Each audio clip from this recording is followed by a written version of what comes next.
Hi hello guys, welcome back to my channel. இன்றைக்கி நம்ம சேனலில் கருவேப்பிலை பொடி எப்படி செய்கிறதுன்னு பார்க்கலாம். இது ரொம்பவே ஹெல்த்தி அண்ட் டேஸ்ட் வைஸ் ரொம்பவே சூப்பராக இருக்கும். இந்த கருவேப்பிலை பொடியை நீங்கள் இட்லி, தோசை, சாதம் எது கூட வேணாலும் சாப்பிட்லாம். கொஞ்சமாக ரைஸ் கூட நெய் இல்லைனா நல்லெண்ணெய் சேர்த்து சாப்பிட்லாம். ஆக்சுவலி கறி லீவ்ஸ் முடிக்கும் ஸ்கின்னுக்கும் ரொம்பவே நல்லது. உங்களுக்கு அப்படியே சாப்பிட பிடிக்கலன்னா இந்த மாதிரி ட்ரை பண்ணி பார்க்கலாம். ரொம்பவே டேஸ்ட் நல்லாயிருக்கும். இந்த மாதிரி ஒரு அரை பவுல் அளவுக்கு கருவேப்பிலை எடுத்துக்கோங்க. இதை நான் நல்லா வாஷ் பண்ணி எடுத்துருக்கேன். இப்போ ஒரு பேனில் ஒரு டேபிள் ஸ்பூன் அளவுக்கு எண்ணெய் சேர்த்துட்டு இந்த கருவேப்பிலை சேர்த்து நல்லா ரோஸ்ட் பண்ணிக்கோங்க. ஸ்டவ் லோ ஃப்ளேம்லேயே வச்சு ரோஸ்ட் பண்ணுங்கள், அப்போ தான் கரெக்டாக இருக்கும். நீங்கள் இந்த மாதிரி ரோஸ்ட் பண்ணுறனால இது நல்லா கலர் கொடுக்கும். நல்லா டார்க் க்ரீன் கலரில் வரும். நீங்கள் இந்த மாதிரி வறுத்து கூட பொடி செஞ்சுக்கலாம், இல்லைனா கருவேப்பிலை காய வச்சு கூட யூஸ் பண்ணிக்கலாம். நீங்கள் இதை எண்ணெய் யூஸ் பண்ணாமல் கூட ரோஸ்ட் பண்ணிக்கலாம். எண்ணெய் ஆப்ஷனல் தான். நீங்கள் இதை எண்ணெய் யூஸ் பண்ணி வறுக்கலைன்னா கொஞ்சமாக ட்ரையாக இருக்கும், அவ்வளோதான் டிஃப்ரென்ஸ். பட் இதில் இம்பார்ட்டன்ட் திங் என்னென்னா நீங்கள் இதை சிம்மில் வச்சு தான் ரோஸ்ட் பண்ணணும். அவ்வளோதான், இது நல்லாவே ரோஸ்ட் ஆயிடுச்சு. இப்போ இது ஒரு பாத்திரத்தில் எடுத்து வச்சுக்கோங்க. நெக்ஸ்ட் ஸ்டெப் கடலைப்பருப்பு, உளுந்தப்பருப்பு இது ரெண்டையும் நல்லா வறுக்கணும். இப்போ ஒரு டேபிள் ஸ்பூன் அளவுக்கு எண்ணெய் சேர்த்துட்டு 3 டேபிள் ஸ்பூன் அளவுக்கு உளுந்து சேர்த்துக்கோங்க. நீங்கள் ரீஃபைண்ட் ஆயிலுக்கு பதிலாக நல்லெண்ணெய் யூஸ் பண்ணிக்கலாம். ரொம்பவே டேஸ்ட்டு நல்லாயிருக்கும். இதை லோ ஃப்ளேமில் 1 நிமிஷம் வரைக்கும் ரோஸ்ட் பண்ணால் மட்டும் போதும்.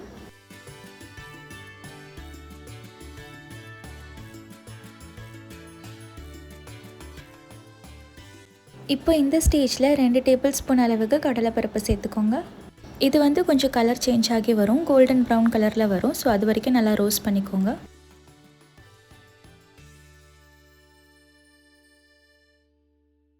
இப்போ பார்த்திங்கன்னா இது நல்லாவே கலர் சேஞ்ச் ஆகி வந்திருக்கு. இந்த ஸ்டேஜில் வேர்க்கடலை சேர்த்துக்கலாம்.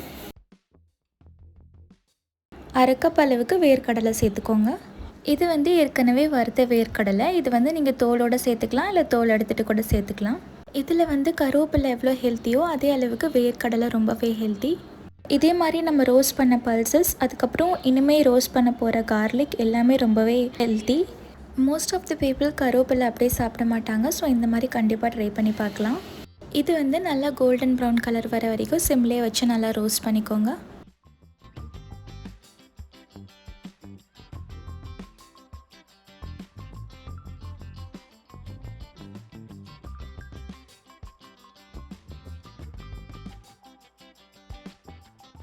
இப்போ பார்த்திங்கன்னா இது நல்லாவே ரோஸ்ட் ஆகிருக்கு. இந்த ஸ்டேஜில் இதை நம்ம வெளியே எடுத்துடலாம். இதை ஒரு பிளேட்டில் மாற்றி வச்சுக்கோங்க. ஏன்னா இதிலே தான் நம்ம கார்லிக் ரோஸ்ட் பண்ண போகிறோம். 1 டீஸ்பூன் அளவுக்கு எண்ணெய் சேர்த்துட்டு இதில் ஒரு 15லேருந்து 18 பூண்டு சேர்த்துக்கோங்க. பூண்டு நல்லா டேஸ்ட் கொடுக்கும், ப்ளஸ் நல்ல ஃப்ளேவர் கொடுக்கும். இது உடம்புக்குமே நல்லது. பூண்டு ஆப்ஷனல் தான். உங்களுக்கு வேணும்னா நீங்கள் யூஸ் பண்ணிக்கலாம், இல்லைனா ஸ்கிப் பண்ணிக்கலாம். இதையும் நீங்கள் சிம்மில் வச்சே ரோஸ்ட் பண்ணுங்கள். ஹை ஃப்ளேமில் வச்சு ரோஸ்ட் பண்ணிங்கன்னா வெளியே மட்டும் கலர் சேஞ்ச் ஆகிருக்கும், உள்ளே வெந்திருக்காது. இப்போ பார்த்திங்கன்னா இது கலர் சேஞ்ச் ஆகிருக்கு. இப்போ நம்ம இதை வெளியே எடுத்து வச்சிடலாம். இப்போ 1 டீஸ்பூன் அளவுக்கு சீரகம் சேர்த்துக்கோங்க. இதை ரோஸ்ட் பண்ணுறதுக்கு நம்ம எண்ணெய் சேர்க்க வேணாம். இது கூடவே ஒரு 8லேருந்து 9 காஞ்ச மிளகாய் சேர்த்துக்கோங்க. நீங்கள் காரம் அதிகமாக சாப்பிடுவீங்கன்னா 10 சேர்த்துக்கலாம். ஸ்டவ் லோ ஃப்ளேமில் வச்சு இது ஒரு 1 நிமிஷம் வறுத்துக்கோங்க. இப்போ இதில் ஒரு சின்ன லெமன் சைஸ் புளியை ஆட் பண்ணிக்கோங்க. 1 டேபிள் ஸ்பூன் அளவுக்கு பெருங்காயத்தூள் ஆட் பண்ணிக்கோங்க. இது கம்பல்சரியாக ஆட் பண்ணணும். இந்த பொடியில் உப்பு, புளி, காரம் எல்லாமே இருக்கும். ஸோ இது சாப்பிட ரொம்ப டேஸ்ட்டாக இருக்கும்.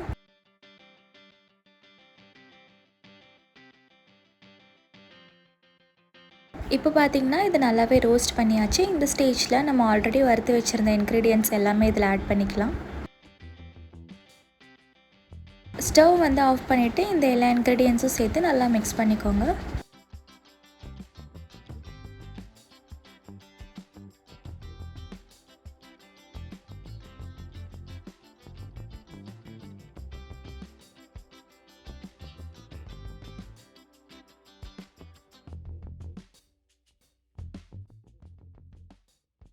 இப்போ இதில் 1 டீஸ்பூன் அளவுக்கு சர்க்கரை சேர்த்துக்கலாம். சர்க்கரை ஆப்ஷனல் தான், உங்களுக்கு வேணாட்டி நீங்கள் ஸ்கிப் பண்ணிக்கலாம். சுகர் ஆட் பண்ண போது இந்த பொடியோட டேஸ்ட்டு கொஞ்சம் எலிவேட் ஆகும். ஸோ அதனால தான் சுகர் யூஸ் பண்ணுறோம். இப்போ இந்த எல்லா இன்க்ரீடியன்ஸும் நம்ம அரைக்கணும். ஸோ ஒரு மிக்ஸி ஜாரில் சேர்த்துட்டு இதை நல்லா அரைச்சிக்கோங்க. இப்போ இந்த பொடிக்கு தேவையான அளவுக்கு உப்பு சேர்த்துக்கோங்க. நான் கல் உப்பு தான் சேர்த்துருக்கேன். இது நீங்கள் அரைச்சிங்கன்னா இது ரொம்ப பவுடர் கன்சிஸ்டன்சியில் இருக்காது. கொஞ்சம் இந்த மாதிரி கொரப்பான கன்சிஸ்டன்சியில் தான் இருக்கும். கண்டிப்பாக இந்த ரெசிபியை நீங்களும் ட்ரை பண்ணி பாருங்கள். உங்களுக்கு இந்த வீடியோ பிடிச்சிருந்தால் லைக் பண்ணுங்கள், ஷேர் பண்ணுங்கள், சப்ஸ்கிரைப் பண்ணுங்கள்.